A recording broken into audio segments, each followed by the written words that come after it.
Lázaro foi acometido da catalepsia ou letargia? Qual a diferença entre elas, incluindo também a epilepsia? Ok.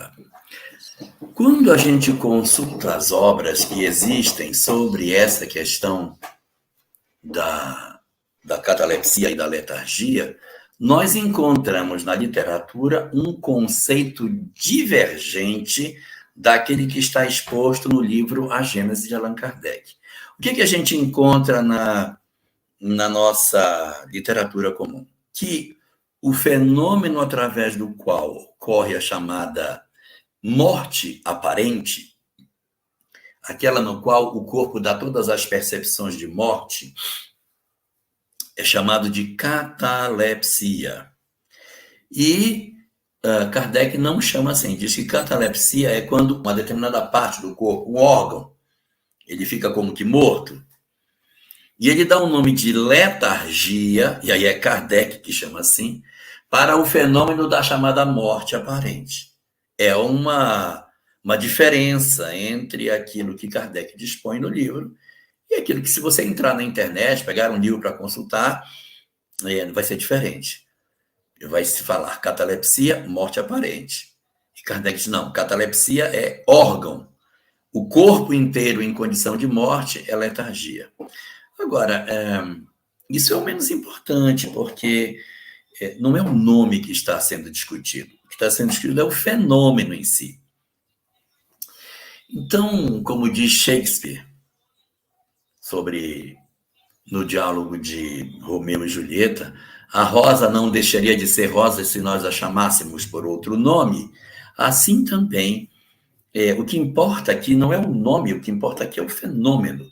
E o que nós estamos discutindo como sendo relevante é um fenômeno que ele é real, reconhecido pelo ponto de vista científico, de determinados indivíduos que eles apresentam uma característica no qual eles como que dormem, como que morrem, mas eles não estão mortos. Os sinais vitais ficam extremamente brandos, dando a sensação de que a pessoa faleceu. No livro Recordações da Mediunidade, nós encontraremos esse fato também acontecendo com Dona Ivone do Amaral Pereira, que teria nascido no ano de 1900, também com 29 dias de nascida, experimentou um fenômeno de catalepsia. E sua mãe, então, desesperada, consagra a filha a Maria, caso ela retornasse da morte. A criança chora e a mãe diz, bem, agora você não é mais minha filha, entreguei você para Maria, ela que vai ser sua mãe. E aí o que a gente tem? Um fenômeno real, através do qual um indivíduo, ainda que aparente estar morto, possui sinais vitais muito fracos. Nós temos vários casos na história de pessoas que foram sepultadas e depois do sepultamento, quando foi feita uma exumação, descobriu-se que a pessoa havia arranhado o forro do caixão, dando indícios de que ela teria sido sepultada viva. Não é um fenômeno muito comum, ninguém precisa ficar tão apavorado. O velório de 24 horas é exatamente para dar uma convicção maior. Hoje, os instrumentos que a gente dispõe para uma análise do estado clínico dos pacientes é muito mais preciso, diminuindo de maneira muito significativa em tempos de paz esse tipo de ocorrência. Eu falo em tempos de paz, porque em tempos de guerra esse processo ele acontece com mais frequência por conta da dificuldade de diagnóstico no campo de batalha.